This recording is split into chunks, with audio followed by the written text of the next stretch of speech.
الحمد لله رب العالمين صلى الله وسلم على نبينا محمد وعلى آله وأصحابه أجمعين. Indeed, all praise is due to Allah, one and only. And may His peace and blessings be upon our Prophet Muhammad and upon his family and all of his companions. We ask that Allah help us to follow them in their footsteps, that He makes us of those who He has favored.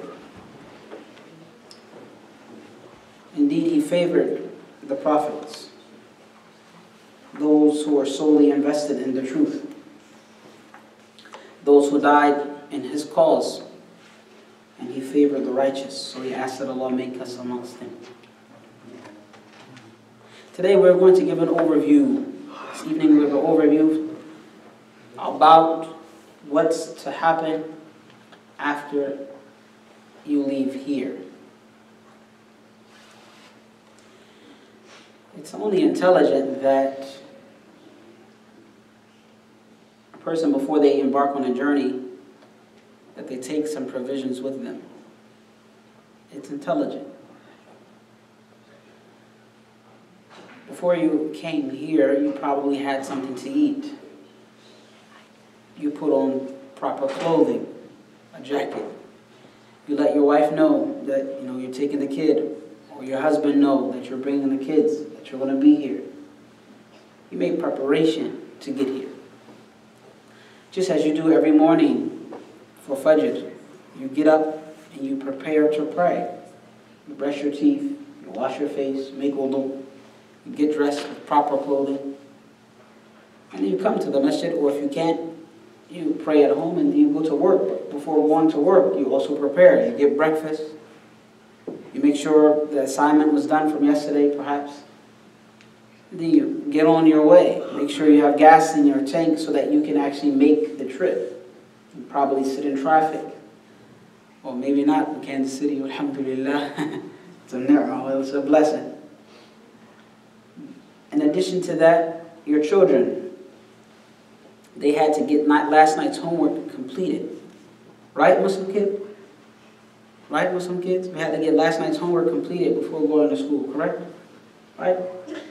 Yes. Even if you're in public school. Right? Yes, see? Make sure you get your homework done before you go to school, right? That's right. Hasib, isn't that correct? Yeah. That's right.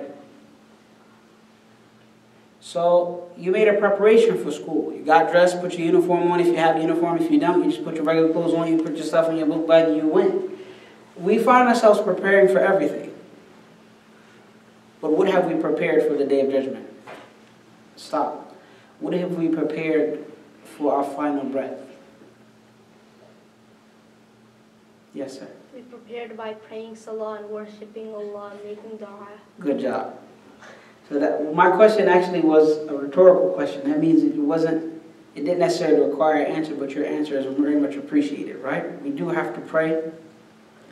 We do have to fast. We do have to worship Allah in preparation for our last breath. In fact, in that regard, I wrote a poem about the last breath that we would take. I want to share this poem with you before we get into the class. Would you guys like to hear it? Yeah. Poetry is beautiful. It goes, are you prepared for your final breath? And are you prepared to pass your final test? I know it's sometimes hard to condition your soul for what's right. All the while, you're on a mission that's bold and sometimes lonely and cold, but you've got to fight to get right. You've got to strive for a place that's hereafter, that's out of sight, rather it's unseen. And it's like a dream that you've never dreamed, and it's like a scene that you've never seen. I'm talking bracelets of gold, silk garments green. I'm talking houses of jewels, spouses of equal age in a place with no rules. See, right now, you're in a cage, mind, body, and soul, a person with many goals, but in essence with no direction. Mind, body, and soul, you're responsible for their protection, for their correction. Where are you going and how fast are you getting there? You might think that you're making moves, but in reality, you're still sitting there. You've been given many chances, yet you showed that you didn't care. Your soul is being pulled out. This is death. Now you're getting scared. And now you realize that your friends, they really didn't care. They're not in a grave with you right now, but you're sitting there, smothered in dirt, struggling, hurt. This is something you hadn't prepared for, but it's too late. Now you realize this is something you should have cared for. With all due respect, your Lord is one, and like him there is no other. With him there is no mother, no brother, nor does he have a nephew. He started you off as semen. In your mother's womb he kept you. Don't deem it strange. It's not a game. He will resurrect you. It's time to change and do things that will protect you from a flame. The weakest of it boils brains. Its fuel is men and stones, and it burns to the bones with no remorse, you see? So don't try to claim that your simple decisions now are something that you are forced to be. But seek protection with your Lord, the one who perfected every single thing, King of the day of resurrection. That's it. You got to drop the mic after You got to drop the mic. So that is a piece that I wrote in regards to death and preparation for the hereafter. So let's get on with the establishment of the hour. There are basically 3 blowings of the horn. 3 times the horn will be blown. The first time is called the blow of terror. And that blow, when the horn is sounded, will terrify everyone in the heavens and the earth, except those whom God has exempted from that. And those are the martyrs, those who died in God's path, or upholding God's religion, Allah's religion, and so forth. Those are the other inhabitants of paradise who have been placed there. That's the first one. It's going to make everyone afraid. The second blow is called the blow of extinction. Everything in the heavens and the earth will cease to exist, except those things that Allah had exempted.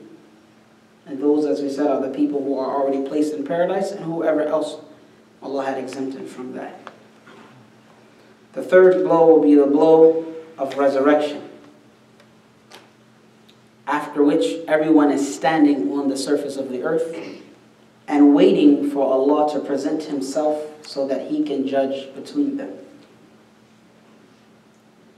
The Prophet ﷺ was asked about the soul, and he said it's like a horn. It is like a horn. So it is an actual horn.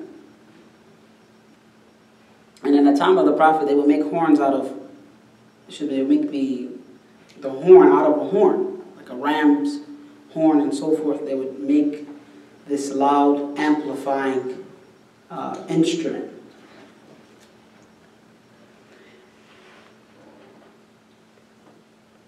When the third blow of the horn is blown, Israfil, the angel who blows the horn, will call upon the people. He will say, rotten bones, crumbled joints, and torn flesh, and scattered hair. Allah commands you to reunite to be judged. It is also said that Israfil will blow on the horn while Gabriel will call upon the people who had been deceased. Some scholars believe that there will be 40 years between the second blow, which is the blow of extinction, and the third blow, which is the blow of resurrection. In fact, Abu Hurairah narrated that between the first and the second blow, between the 2 blows, are 40. And people asked him, 40 days? People asked him, People asked him 40 years, and he did not answer. Some scholars say because he either didn't know or he forgot. Also, the Prophet ﷺ said, after Allah had established or accomplished the creation of the heavens and the earth, he created the horn, and he gave it to Israfil. Israfil is the angel who was responsible for blowing it. Israfil put the horn in his mouth, and he stares at the throne with one eye, waiting for Allah to give him the command to blow. So he's been like that since he was created. For that, he has one job, and that's to blow the horn. And the horn is on his lips. And he is waiting for Allah to give him the command, and he will blow it. That means if he was created 10 billion years ago, that's how long he's been waiting. He doesn't get tired, he doesn't need food, he doesn't need drink, and he does not get distracted. He's waiting. So as you and I are sitting here, he's waiting for the command so that he can blow the horn and fulfill his purpose. Abu Hurairah asked the Messenger of Allah, what is the sur? And he said, it's like the horn.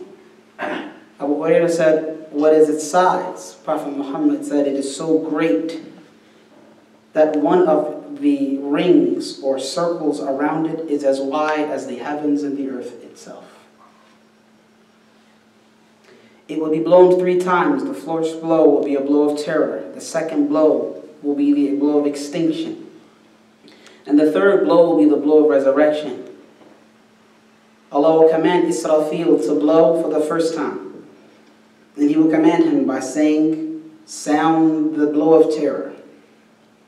Again, the point of that blow is that everyone who exists on earth will know that all of the fleeting desires that they chased are no longer worthy of their time. The same fleeting desires that are chased today will be the same on that day. But those people will realize for sure that it's no longer worth it. Even the Prophet said, the horn will be blown while a man has taken a morsel of food to put it in his mouth. The hour will be established before it reaches his mouth. The horn will be blown, or the hour will be established between the time it takes 2 men to agree on the price of a cloth. And before they get a chance to fold it up, and he gives the seller the money, and the seller gives him the cloth, the hour will be established. And the hour will be established while a man goes to tend to the basin of water that he uses to give his camel drink. He will go to tend to it, to fix it. And before he's given the opportunity to give them water, the hour will be established. Just that fast. When Israfil blows the horn, all of the inhabitants in the heavens and the earth will be terrified, except those whom Allah has exempted from that. Allah will command him to prolong the blow so that Israfil will prolong it without feeling any fatigue. Can you believe this is all he was created for? To blow that horn. And he will continue to blow it without feeling tired. And Allah said in the Quran, and do these disbelievers await nothing else than one blast of the horn? Because there will be no delay. After that, the mountains will pass away like clouds and become as if they are a mirage. What's a mirage? Tell me what a mirage is. You see water. He said you see water. As if you're seeing. As if you're seeing water. Explain that to me. Which one of the youth going to explain that to me? As if you're seeing water. Go ahead, Matt. It's like an illusion, an optical illusion. Like an illusion. That's right. So you have noticed on a very hot day while you're traveling, and you see the asphalt, the black asphalt, and you see it from the distance, the farthest distance where it kind of cuts off, this roll cuts off, you see it like waving like this, as if it is water. And as you continue to go forward, it keeps disappearing every time you come to it. That's when the mountains will be a mirage, he said. And the earth will be extremely shaken like a loaded ship at sea being hit with big waves. And he said, or it will be like a chandelier that is suspended from a ceiling while being hit by strong winds. That's how much the earth will be shaking. And then he said, the blow is mentioned in Allah saying, on a day when the blast or the horn will convulse, and it will be followed by a subsequent convulsion. It will convulse one time and then another. Then the earth will lose its gravity so that people will lose their balance and move side to side. At that time, every nursing mother will forget her baby, and every pregnant female will drop her load. Meaning, before it's even time to let them, for the birth to happen, that woman and those females will drop their loads. Children will turn instantly white-haired, and the devils will flee out of terror. The devils will reach the horizons of the heavens and the earth, and the angels will meet them there and smack their faces. People will therefore turn their back, calling each other. And then he said, this is the blow mentioned in Allah saying, on the day, or the day of calling, the day you will turn your backs fleeing, there is not for you any protector that will protect you from Allah. While in that state, the earth will gradually break in all of its territories. And people will witness this terrifying situation. Then they will look at the skies, and it will be like murky oil, and it will start to crack open in multiple places. Prophet Muhammad said, the dead will not hear or experience any of this. The dead, if they had already died, they will not experience the establishment of the Day of Judgment. He then said, the martyrs also, those who are alive with your Lord, those who die in the path of God, they will also be protected from experiencing this scene of the establishment of the Day of Judgment.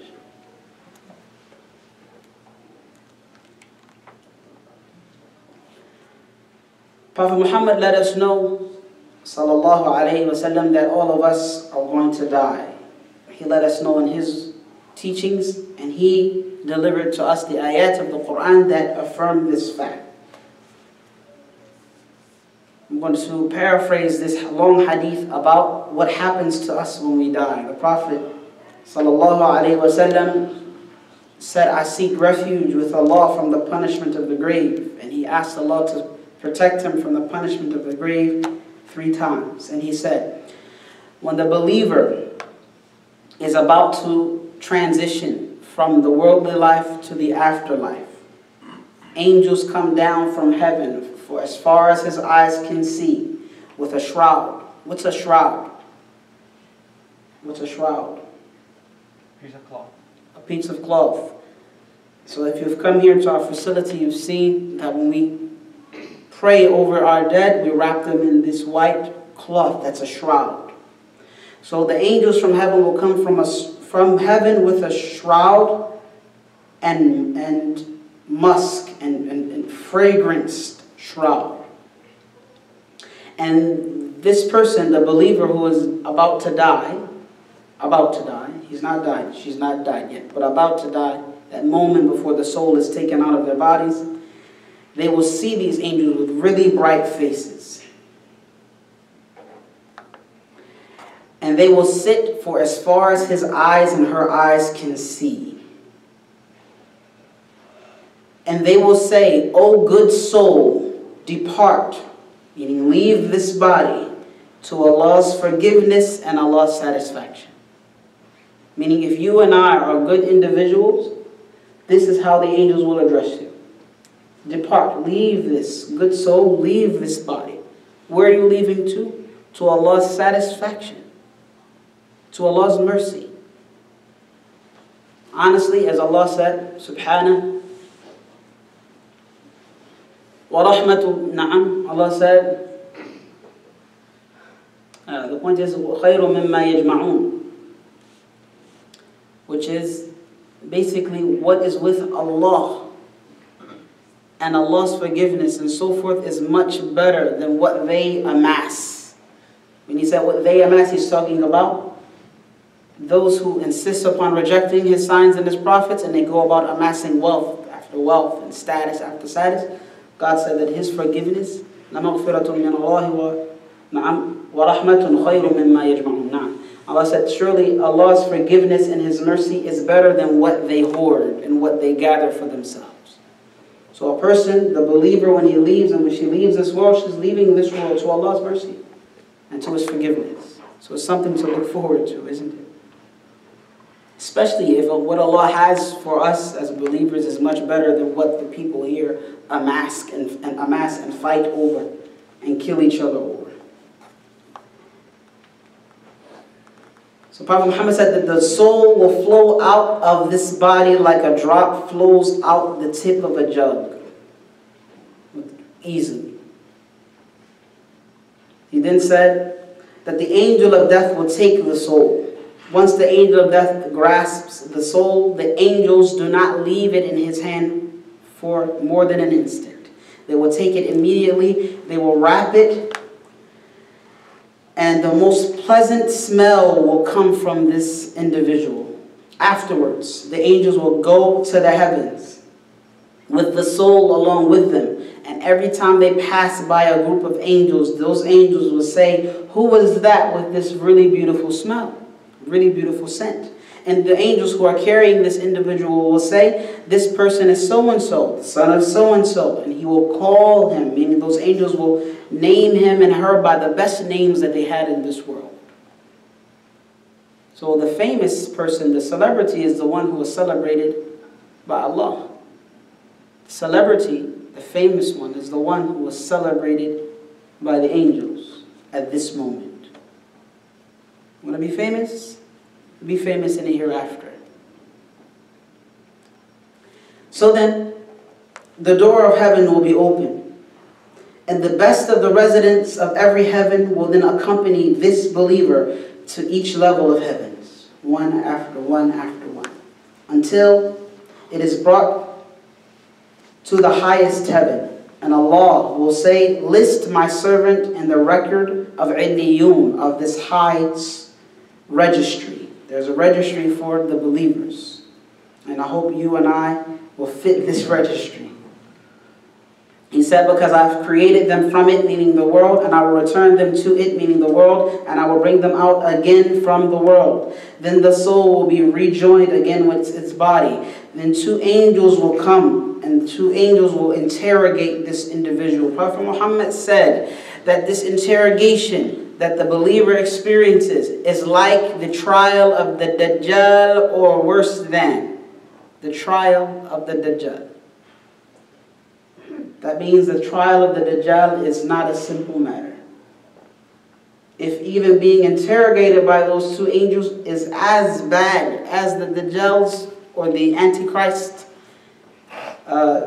trial, as bad or worse, then you and I will only be able to answer if we have been granted success to live by the answers here. What we do here will carry on to the next life. What we believe here will carry on to the next life, and in this crucial moment, the believer will say, when he's asked, who is your Lord? Meaning, who do you worship? He's going to say, I worship Allah, or God Almighty, the one and only. He's going to say, what is your way of life? What is your religion? He's going to say, my religion is Islam, submission to God. And he's going to say, what do you know about this man, Muhammad? He's going to say, he is the messenger of God. Upon that moment, Allah will shout out to him, or a sound or a voice will come from the heavens. My servant has told the truth. open for them a window to paradise and make their grave expand. So that means the person in the grave will not be going to paradise, but that person will be able to see their place in paradise. And the cool breeze from paradise will come to them, and their grave will be expanded and spacious. Just like you like a big room in your home, you and I should, invest in a big room in the grave. So then a person will come to him. If it's a woman, then a woman will come to her. If it's a man, then a man will come to him. The most handsome and beautiful person they had ever seen before, with the best clothing and the sweetest smell. And this person is going to say, congratulations for what pleases you. I give you glad tidings, good news of what will please you. This is the day that you were promised. The person who had been deceased will ask, who are you? And this individual is going to say, I am your good deeds. I am your good deeds. So what the good that you and I do will become a human being or a person or a figure, and it will be the most beautiful you had ever seen and experienced. And that person will say to you, I am your good deeds. So all of your prayer, all of your listening to your parents, all of your patience, all of your spending on your children, all of the diligence that you time that you spend will say, I am your good deeds. This person is going to be so excited, and I hope that this person is you and I. This person is going to be so excited, he's going to say, oh Allah, my Lord, establish the hour already. Please, I want to go return to my wealth and my family. If you want to have good news and be excited about good news, prepare to be excited for that good news. Because that's the good news that actually matters. However, on the flip side of that, the disbeliever, the one who rejects Allah as their one and only God, or God, the Almighty as their one and only God, or rejects the Prophet Muhammad, or rejects any prophet for that matter, or disbelieves in any other fashion. This person, when he or she is approaching the end of their life and going into the next life, angels will come from the heavens again with dark faces, meaning not pleasant, scary faces. And they will come with garments made of hair and wool to shroud this person with. And they will sit for as far as this person's eyes can see, and the angel of death will come forward and sit right next to his head and say, O evil soul, depart. Depart, meaning come out of your body to the anger of Allah and His wrath. The soul will then scatter throughout the body. Why do you think the soul immediately tries to scatter throughout the body? It's trying to run away from it. It's trying to run away. It's trying to stay. But we haven't experienced it yet. If you've ever witnessed someone pass away, there is no, which you can't do anything. It's it. Then the angel of death will seize the soul. It will grab it. He will grab it. And when he does that, in fact, before he grabs it, he will pull it out. Prophet Muhammad said, it's like pulling a skewer with branches from wet wool. A skewer. You've seen a skewer before? Skewer, let me see. Let me give this. Imagine a rod with fish hooks on it, or any type of hook coming this way, coming the opposite way. And if it's in wet wool, imagine how difficult it would be for you to pull the rod through the wet wool. It's difficult. And like that, the soul will be ripped out of the body. In spite of how much they want it to stay, it will be ripped out. The angel of death will take the soul, and it will not be in his hands for more than an instant. The other angels will take the soul, wrap it in the shroud from hell, this stinky shroud.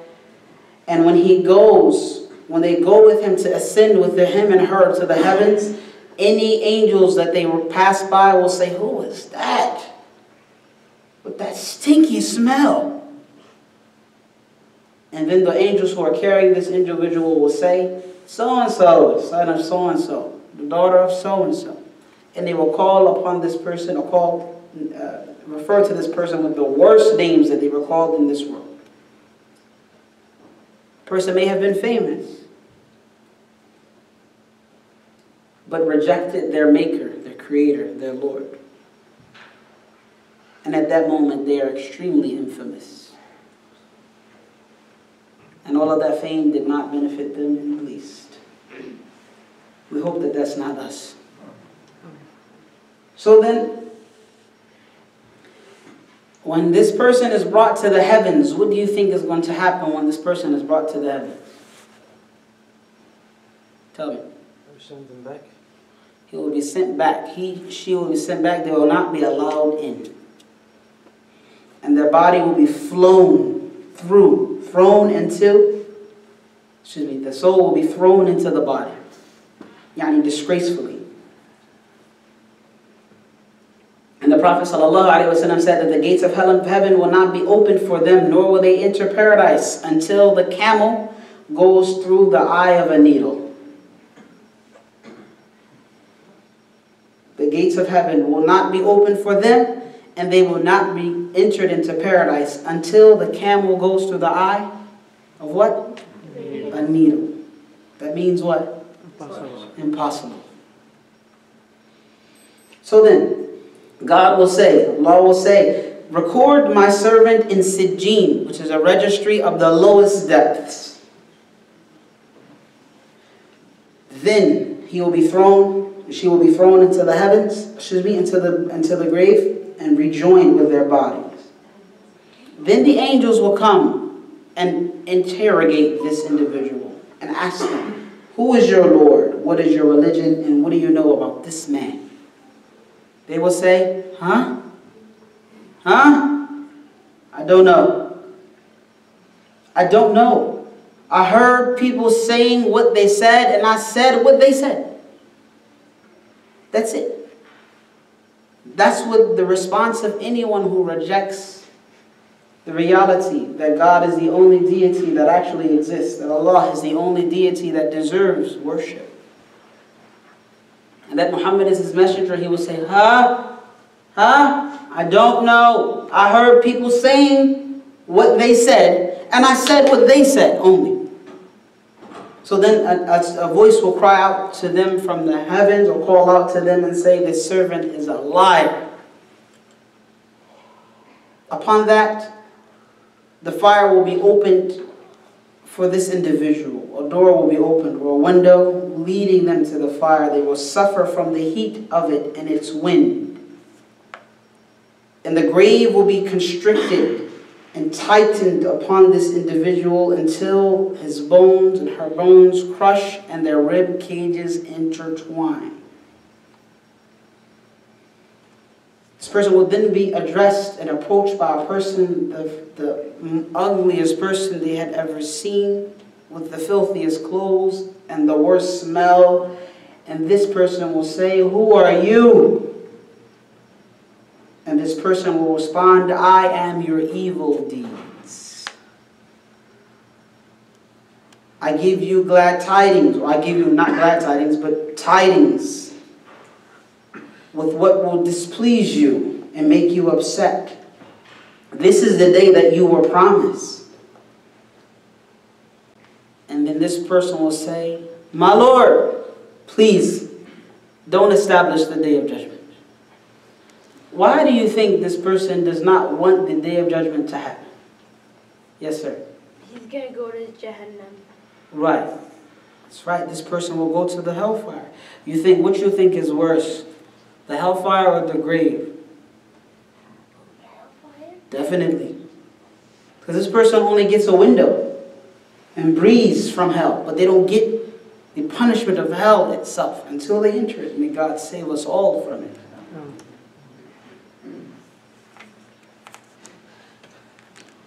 So that is what all of us will go through. There's no way to stop it. There's no way to avert it. There's no way to delay it. When your time comes and my time comes, it has come. We will pass and we will go through this test. We will go through this journey, And we probably will remember this sitting of ours. We'll remember this gathering. And if we prepared for it, we'll be happy with what we prepared with.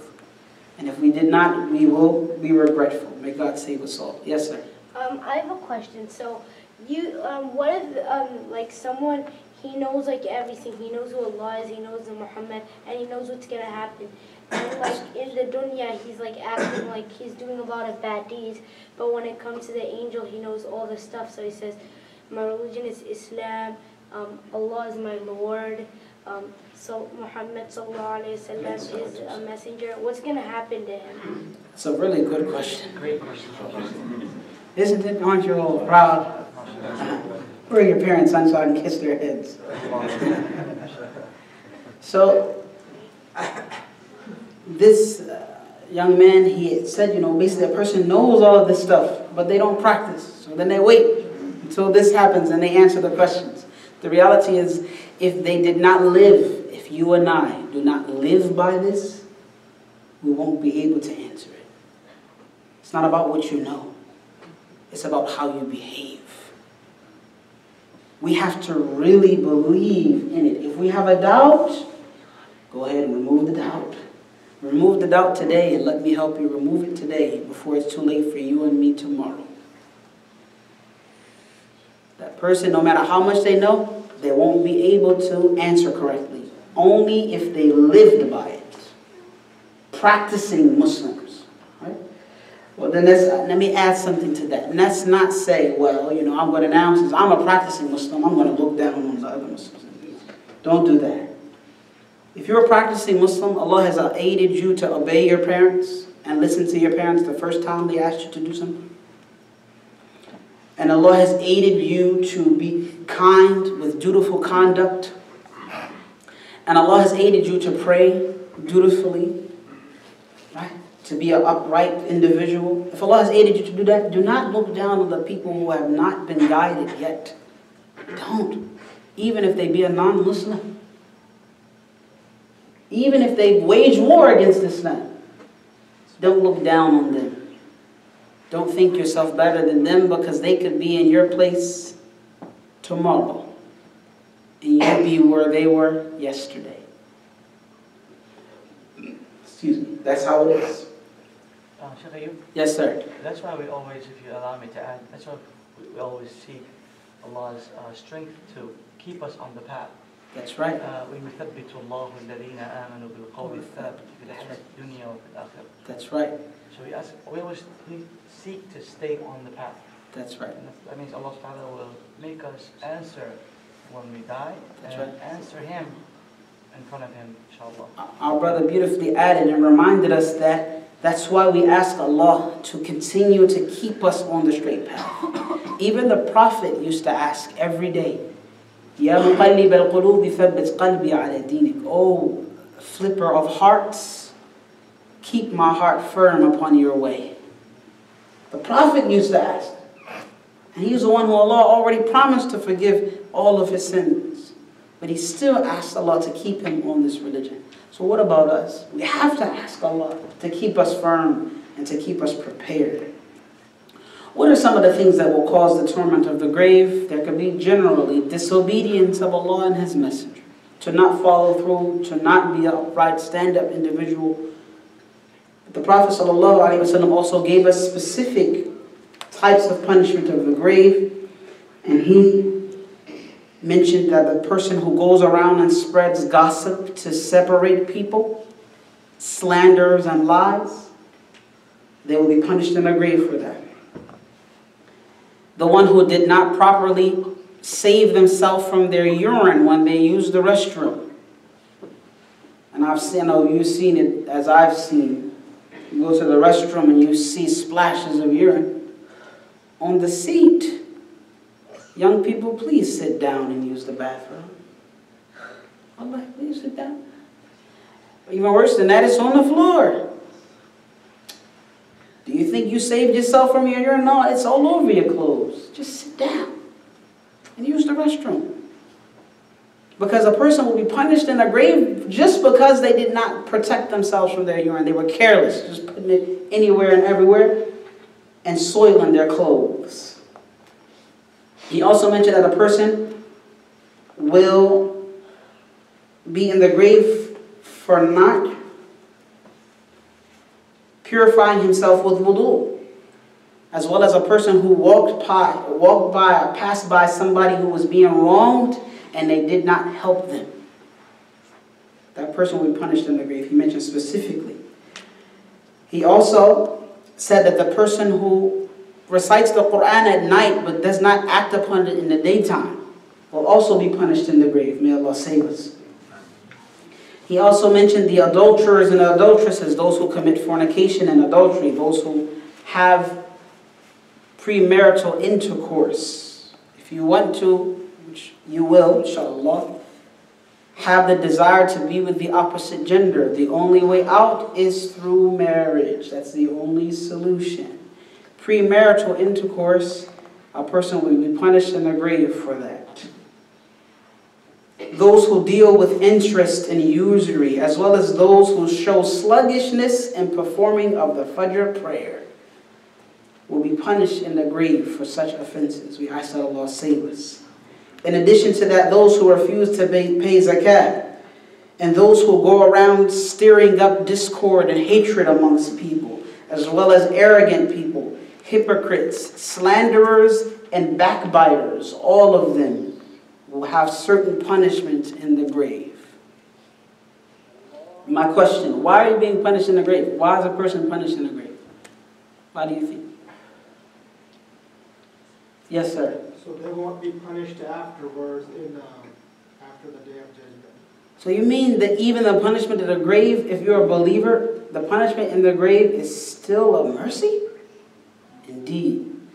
Because if you go through a headache and a fever and a cough and you stubbed your toe and you went through stress and you went through depression, which is real, by the way. People really go through depression. All of these harms and difficulties of this world. You lost a child, you lost your job, you lost your wallet. All of these difficulties in this world, you go through that. Allah is removing your evil deeds. He's taking from you to give to you. And whatever is not covered from the difficulties of this life will be covered in the grave. So that when you meet Allah on the Day of Judgment, you are clean as a whistle. And whatever was not covered in the grave, a person will be placed in the hellfire for as long as is necessary to clean them and purify them of their offenses, their sins. And if they had done, as long as they did not associate with God something else, attribute to God that which was not appropriate, make partners with God, as long as they did not do that, they are going to come out of the fire. As long as they did not do that and they followed the prophet that was revealed, that was sent to them, they will be pulled out of hell. The person who associates with God other than Him to say he has partners or rivals or equals or counterparts, that sin will never be taken from them, no matter how much punishment. That's how grave it is. That's how extreme that offense is, to disbelieve in God. It's such an extreme offense that no matter how much they suffer in the fire of hell, they will never be purified. Never be nullified. There you go. I was looking for a word. I was trying to find it. It will never be nullified. It will never be canceled out. Well, you might say, well, why is a person going to hell all the time? He only spent 20, 30, 40 years here. The response, what's the response? If somebody says to you, hey, what do you mean this hellfire? Why does a person want a hellfire for eternity? What have they done to deserve eternal damnation in hell? What have they done? What are you going to answer? Yes, sir. What do you think? They're probably going to answer, he's not been praying Salah, he's been downing Allah. Okay, he's not been praying Salah, downing Allah, disrespecting Allah. How else? What else do you think? What's the logical reason that this person is in hell forever and they only live for 40 years, 30 years, 20 years? Logical reason. Guys ready? Okay. Sisters, go ahead, please. I'm sorry, I can give me if you have a logical reason, I'm about to give it to you. The drum roll is here. Look. The logical reason, go ahead. Not because they do haram stuff, not because they do things that are not allowed. The reasoning is, had they lived forever, they would have disobeyed and disbelieved forever. This is just a trial. You know how you get the video game, before you buy it, they let you try it out? A free trial? That's what this life is. It's a free trial. It's a simulation. It's not real life. No, real life is in paradise, in heaven. This is not real. This is a simulation. This is a practice run. If you and I are successful here, if we believe in God, that means we would have believed in Him forever. Nothing would have ever gotten you from disbelief. You would have lived for 1,000 years or more like Noah did, and you would have prayed every prayer, every day on time. You would have fasted every Ramadan. If he lived for 2,000 years, and 3,000 years, and 4,000 years, and 5,000 years, and 20,000 years, and 50, 1,000,000 years this person lived, they would have prayed every day. They would have wiped that sleep out of their eyes for Fajr every morning. They would have been dutiful to their wives. They would have been dutiful to their children. They would have been upright individuals every day. So they get paradise because they passed the test. You see? That's the logical reasoning. What about the resurrection? Some scholars say, in explaining Surah Al-Zumar, that Allah will reign, as the Prophet, as Abu Hurairah radiallahu anhu mentioned, that Allah will allow the earth to be rained upon for 40 days until it becomes 12 cubits high, which I don't know what 12 cubits are, by the way. Basically, the rain will be high enough that at that time Allah commands the bodies to rise from the earth as vegetation grows. Their bodies will be then reformed as they originally were. And Allah will command the angels bearing the throne to return to life first. Then He's going to command Gabriel and Michael and Israfil and Azrael, as this here narration mentions, to return to life. After that, Allah will command Israfil to hold the horn, put it in his mouth, and call the souls. The souls will then come. The souls of the believers will be shining with light, and the souls of the disbelievers will come in darkness. Israfil will grasp all of those souls, put them in the horn, and Allah will order him to blow the blowing of resurrection. Have you noticed that Israfil is not doing anything before Allah commands? Amazing individual. Amazing. Then, when he puts the souls into the horn, what do you think he's going to do? Blow it. When he blows it, all of the souls will come out and fill the expansion between the heavens and the earth. It will come out as the bees come out of a beehive. And Allah will say, I swear I'm going to return every soul to its rightful owner. When it returns to your body, it will go in through your nose and spread out through the rest of your body. Then He will order the earth to break away from you, and you will be there standing. Prophet Muhammad said, I am the first one to emerge from earth, and you will come out from the earth hastily. You're going to be on the move. You're going to be going fast.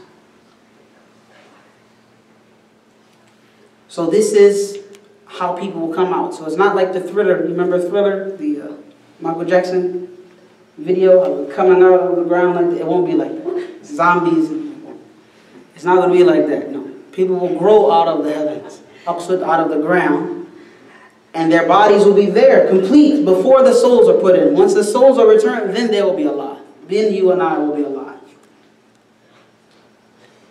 There's only one bone that the earth cannot destroy or devour. One bone. All of the other bones can wither away with time and be consumed by the earth, except one bone.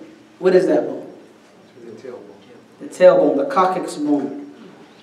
It is at the base of the tail, the spinal cord. From that, you and I will be recreated. It's like a seed, like a mustard seed. And from that, you and I will be created. We will be grown out of the earth yet again.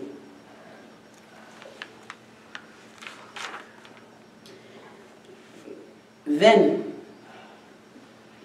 we will be resurrected according to what we died doing. A person who died in Hajj and Ihram and Umrah, they will be resurrected saying, Labbaik Allahumma labbaik. The person who died in sujood and prostration to God, they will be resurrected in sujood. The person who died helping the poor and the needy and looking after the needs of the widows and the orphans will be resurrected with that good action. And the person who dies drinking and smoking and fornicating and disrespecting, disobeying their parents, they will be resurrected with that evil deed. The person who died taking their life will be resurrected with the knife in their hand or the gun in their hand. It's no joke. Basically, you and I will get away with absolutely nothing. Everything has been accounted. Everything is being written. Everything is recorded. Everything is in a register. And there's nothing we can do about it except do good deeds so that we will be looking forward to the reward for those good deeds. That's what we can do about it. You and I will be accountable on the Day of Judgment.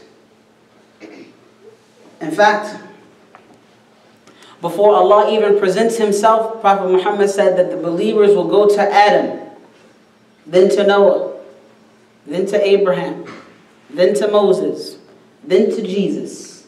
We're going to go to each and every one of them, begging them to ask Allah to come and judge us already. If you thought anybody makes a scene as they approach or come, Allah. You thought the waiting at the doctor's office was really long and dreadful? You and I will be waiting. In fact, the sun will be so close that we're sweating from it. Some of us, according to our deeds, will be sweating up to our ankles, up to our knees, up to our hips, up to our collarbones. And some of us will be drowning in our own sweat because of our deeds. And we will be wanting Allah already, please. Like, get this over with type of thing. Allah is going to make us wait for a long time before He presents Himself. It's not 24 hours.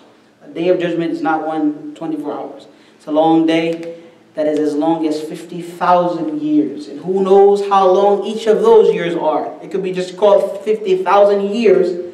Just like Allah said He created the heavens and the earth in 6 days. But that's not 6 days each equal 24 hours. Those are 6 equal time periods of maybe 1 billion years. Or maybe 1 trillion years each. So what about 50,000 years if days took that long to Allah? Right? Think about it. So the Day of Judgment is no joke. Yes, sir? What would we be doing while we're waiting? Waiting. We'd just be sitting down? We're going to be standing up, brother. Oh, we're just going to stand there and just wait? And waiting. And waiting. And waiting some more. You're not even going to move a muscle? People are going to be moving because people are going to go to Adam and say, Adam, come on, please. We can pray to God and ask Him to come. I'm already been tired. But, don't you see how hard this is? And the people are going to go to, and Adam's going to say, no, go to somebody else. I'm worried about myself. We're going to go to Noah, and he's going to say, no, I'm worried about myself. Go to somebody else. We're going to go to Abraham, the friend of God. And we're going to mention that. And he's going to say, I'm worried about myself. Go to somebody else. Then we're going to go to Jesus. Alayhi salam, Isa ibn Maryam, Jesus, the son of Mary. We're going to go to Him and say, please, God made you without a father. He breathed your spirit into Mary. We're going to mention all these good things about the Prophet. Please pray to God and ask Him to come. He's going to say, go to someone else, go to Muhammad. Then we'll go to Muhammad. And Prophet Muhammad will stand up like a champion. Like a champion for you and for me. بِيَدِي وَلِوَاءَ الْحَمْدِ alayhi salatu wassalam. And my hand is the banner of praise on the Day of Judgment. The banner of praise, alayhi salatu wassalam. He's going to be carrying it and he's going to say, أَنَا لَهَا, I'll do it, I'll do it. And he's going to prostrate before Allah. And then Allah is going, and he said he's going to mention praises that no one else has praised God with before. And he didn't even know it. He said, I don't even know it at this time, basically. At the time that he's telling us a story, God is giving him a sight into the future. And he didn't know the prayer at that time. He said, but I will know it then. And he's going to praise God. Only the praising of God will allow him, or will give us the permission for us to see him and for us to be judged. So why do we wish to displease Allah? Why do we wish to disobey Allah subhanahu wa ta'ala? So he's going to prostrate and eventually he's going to lift his head. Allah is going to say, ask intercession, you'll be granted. Ask whatever you need, you'll be granted. And the first thing off of his lips is ummati. Ummati. I'm concerned for my people. I'm concerned for my people. Guess what? He was talking about you. That's his concern on the Day of Judgment. But what is your concern today? I hope Allah will include me with you all. So then, God will present himself. And everyone will faint. We can't bear it. The carriers of the throne will carry it. And Allah will be beyond all of his creation. And then, the first one to wake up will be Muhammad. And he will see, sallallahu alayhi wa sallam, he will see Moses holding on to a portion of the throne. And clothed, fully clothed. And he said that I do not know if he woke up before me or if Allah spared him from fainting because he already fainted before on the mountain. Remember when Moses said, oh Allah, let me see you? And Allah said, you will never be able to see me, but look at the mountain. If it keeps its place, then you will see me. So when Allah revealed himself to the mountain, it crumbled instantly. And Moses fell over, fainted. So Muhammad said, sallallahu alayhi, I will not know if he woke up before me or if Allah spared him because he already fainted the first time. Then the records of deeds will be presented. All of what you and I have done. You think recording devices are awesome? Allah has scribes, writers, accountants. One on the right, one on the left. One writing your good deeds, that's the angel writing your good deeds, and the angel writing the bad deeds. Every sound you and I make is recorded. Every sound. Every movement. My movement here. The way you're sitting, you're blinking, your movement is written. You're afraid of somebody looking at you and tapping your phone? Forget about it. You've been recorded since you came out of the womb of your mother. Since then, every single moment recorded. And the angel who is writing your good deeds is authority, has authority over the one writing your bad deeds. So when you commit a sin, he says, give him time, give her time, don't write it yet. So they can repent. So should you then use that and say, yeah, I got time now. You know, I'm going to do this evil deed. I got time. Don't do that. Don't play with the deed. Allah gave you concession to have mercy on you, not so that you use it to commit more transgression and commit more sin. That's not why Allah gave you concession. He gave you concession. He gave me concession so that He can have more mercy on us. So that if we deserve the fire, then that means we really deserved it. You remember, one good deed is how many? 10, and that's at least. One good deed is what? 10 at least. It can go many more than that. How many evil deeds is one evil deed? One. One. So you already get buy one, get 10 free. I mean, you get 9 free already. You do one good deed, you get 9 free. And then you do one bad deed, it's only equal 1. Right? And when you ask Allah to forgive you, guess what happens to those bad deeds? Erased. Yani basically, it's no reason why any of us should go to hell. God made it so easy for us. So many clearance sales. Wallahi, so many. See? So if a person ended up in the fire, may Allah save us, then that person really deserved it. Allah told us that He will put the scales on the Day of Judgment. So your deeds will be given to you. If you're a good person, may Allah make us good people. Say Ameen.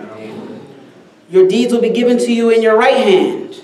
And if you're an evil individual, your deeds will be given to you in your left hand. But when you know that, what you're going to do with your left hand? What do you think? Hide it. Where are you going to hide it? Behind your back. Guess what? The book's going to go through your stomach, and you will be grabbing them in your left hand. And this person is going to say, oh, I don't want to read this book. Read your deeds. He's going to say, I don't want to read this book. And the person who got the book in the right hand, they're going to say, look, y'all, read. Look what I did. It's like getting good grades on a report card. Especially when you know auntie and uncle said they're going to give you $10 per A. Right? You're going to go to their house tomorrow and say, here's my look, all A's. Right? That's how that person is going to be so excited. Then your deeds will be weighed. Good deeds and bad deeds. If you're out, remember we said you get 10 good deeds. When you get 9, basically 9 more automatically. That's automatic. As long as Allah accepts it, it's going to be at least 10. According to your sincerity, it can be much more, as the Prophet said. It can be 10, 20, 30, 40. It can be 100. It can be as much as you like it to be. And as much as you and I strive to make it. Right? Even sitting here, it can be much more than just 10 classes that or 10 verses that you heard me say when you just heard one, right? So that will be weighed on the Day of Judgment. A person will come on the Day of Judgment with 900 or 999 or 99 scrolls, if my memory serves me correctly, of deeds that are evil. Yani in those scrolls, will stretch as far as his eyes can see. And they'll be placed on one side of the scale. And of course, if all of these pieces of paper or scrolls of paper are placed on one side of the scale, don't you think it's going to weigh that side of the scale? Then a card will be brought and presented before this individual. A card. And she's going to say, what is that card going to do with all of these evil deeds that I've done? And Allah will say, I am not going to treat you unjustly today. I'm not going to treat you unjustly, with injustice. And I'm not going to treat you unfairly today. That card will have on it, La ilaha illallah. Your statement that there is no deity that actually exists beside one and only Allah. And that will outweigh all of those evil deeds. Why? Because this person said it and they meant it from the bottom of their heart. And they fell into trouble after trouble after trouble and sin after sin after sin. But they really meant this. And they prayed and they tried and they fasted and they went to Jum'ah and they did what they could, but they kept still falling into sin after sin after sin. And Allah says basically Allah shows him that card will outweigh all of his and her evil deeds. After that, you will pass over the sirat, which is the bridge. You say, Ihdina sirat al-mustaqim. What does Ihdina sirat al-mustaqim mean?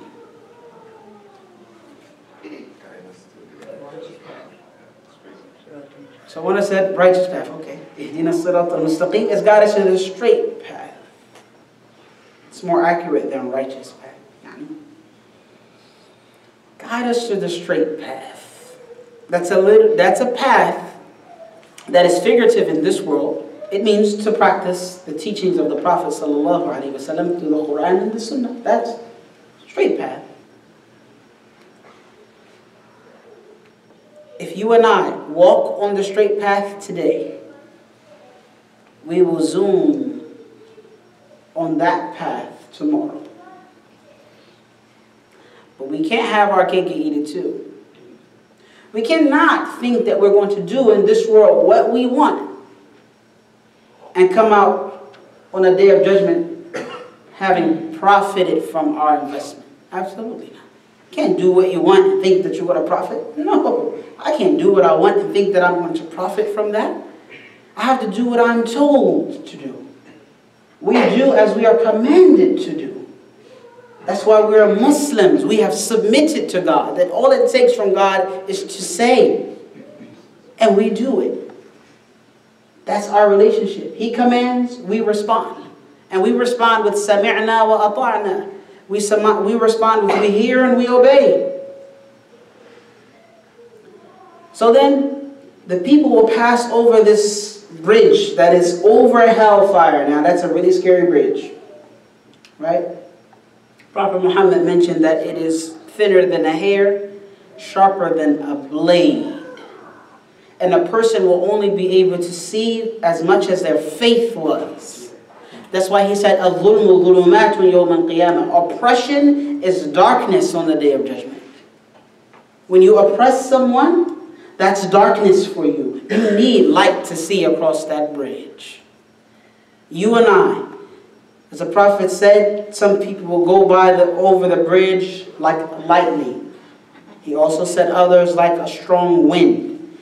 Others like horses that are racing. Others running. Others walking. Others crawling. And others crawling on their stomachs, trying to get over the bridge.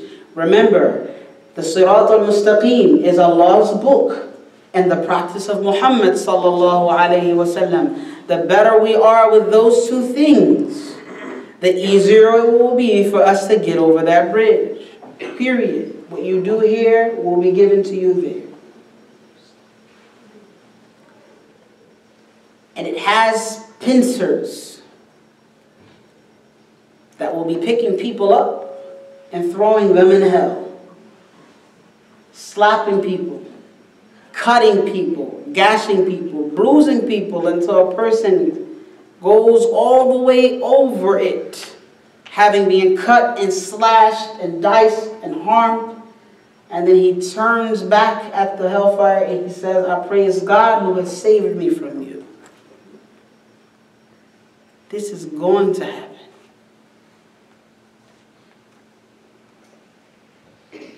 Also, the Prophet has a fountain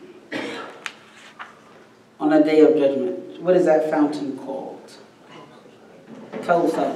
Allah said that I am giving you Kawthar. Prophet Muhammad sallallahu alayhi wa sallam described that this fountain or pond it'll take a person 30 days. It's so expansive that it takes 30 days to pass over. And that's 30 days in the old times, right? Riding camels and donkeys. That's how long it takes you to cover the distance of this pond or water basin.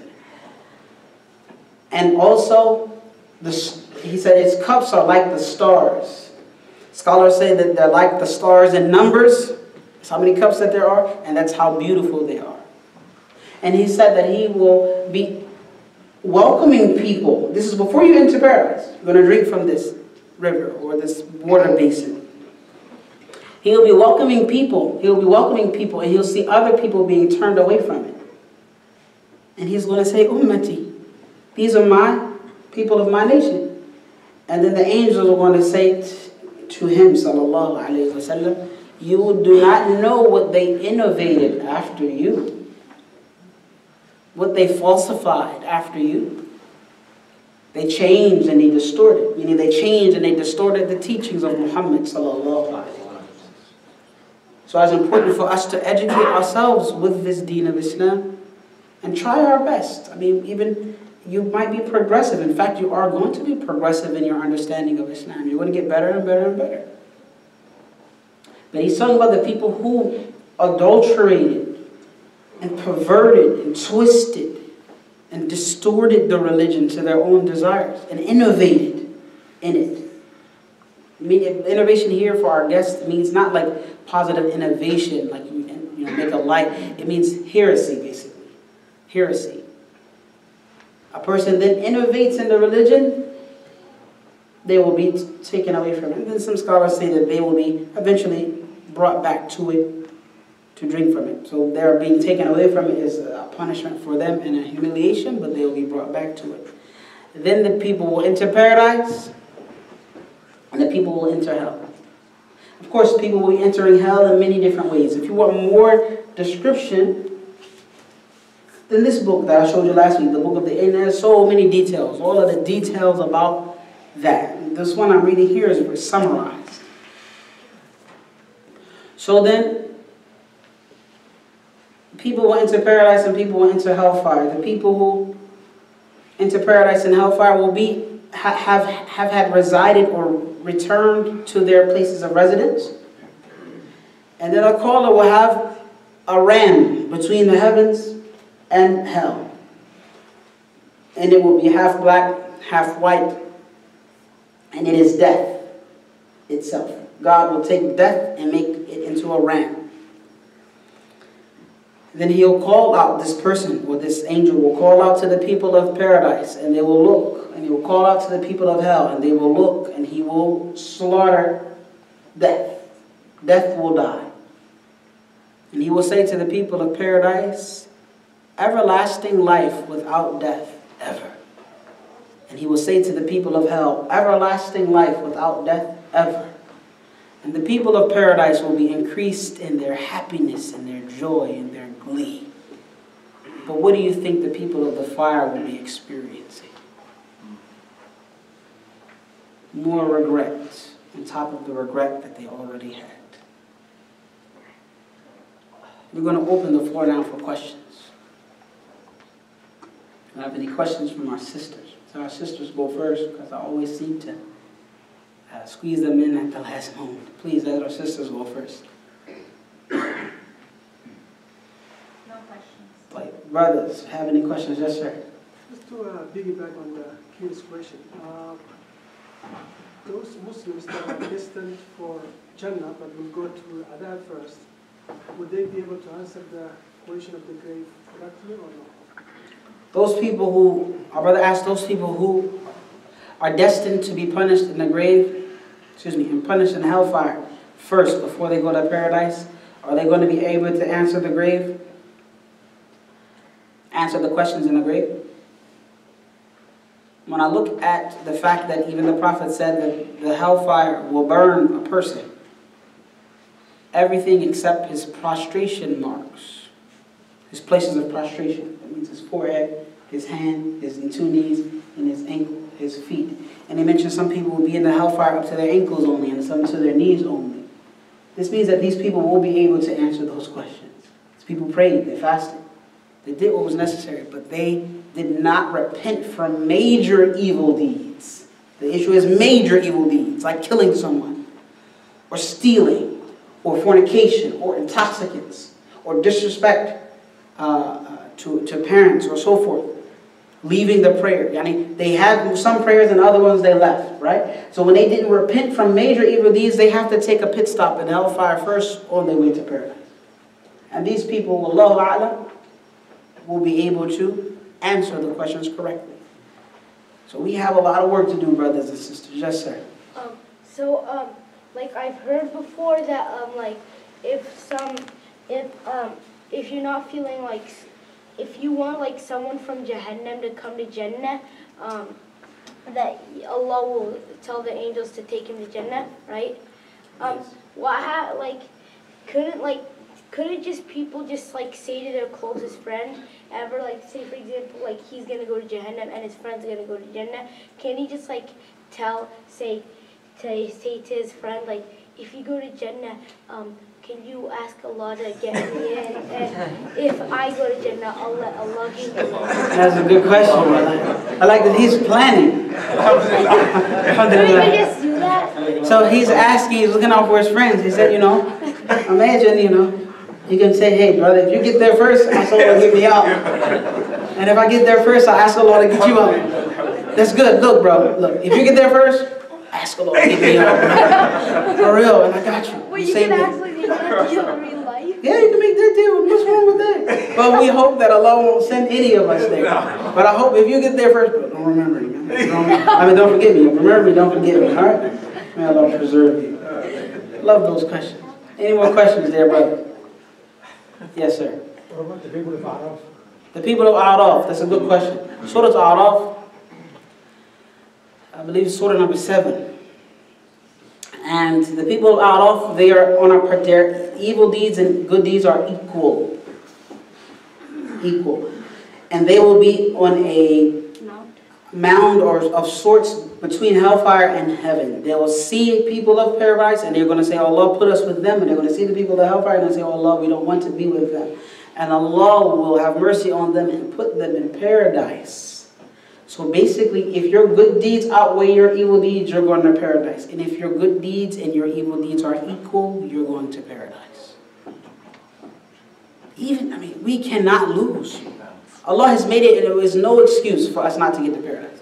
Basically, that's how He's made it. Let me see if anyone else has something. Yes, sir. So, if their deeds are equal, they will go to paradise? Yes, sir. But don't they have to wait till Allah decides where they should go? Of course, Allah already knows where and exactly they will go in paradise. But Allah will test them by being there. They will be waiting there until Allah says, go ahead and enter paradise. Paradise is not easy. Even when you get there to the Day of Judgment, you have to wait. It's a lot of all of these steps that we're going through and passing over the sirat and all of that just to get to paradise. It's even not easy once the Day of Judgment comes. It's not like you wake up and you get on a plane and you go and arrive in 2 hours. It's not. It's the whole process. Let me see if we have any more questions. Sad, you got any questions? No? Okay. Yes, sir. Yes, sir. Sheikh, I wanted to clarify because I know we spoke about this before. The sirat is just for the believers that are going to be crossing. Yes. The sirat is only for the believers. You would not make it that far unless you believed in God. And some of them will be knocked off, of course, and placed into the fire. May Allah save us. Yes, sir. Last question. For the people of Araf who have the good deeds and the bad deeds weigh the same and they're sitting on the mountain, they're gonna ask to go to Jannah. What happens if the people they ask to go to Jahannam? Will Allah send them to Jahannam? Well, I promise you, bro, nobody's gonna ask to go to Jahannam. When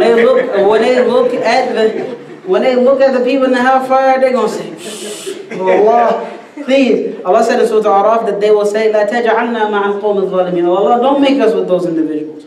We ask that Allah subhanahu wa ta'ala bless us and what He has given us. We ask that Allah increase us in beneficial knowledge. We ask that Allah join us upon La ilaha illallah Muhammadur Rasulullah. We ask that Allah help us to love one another as we love our own families and our own children.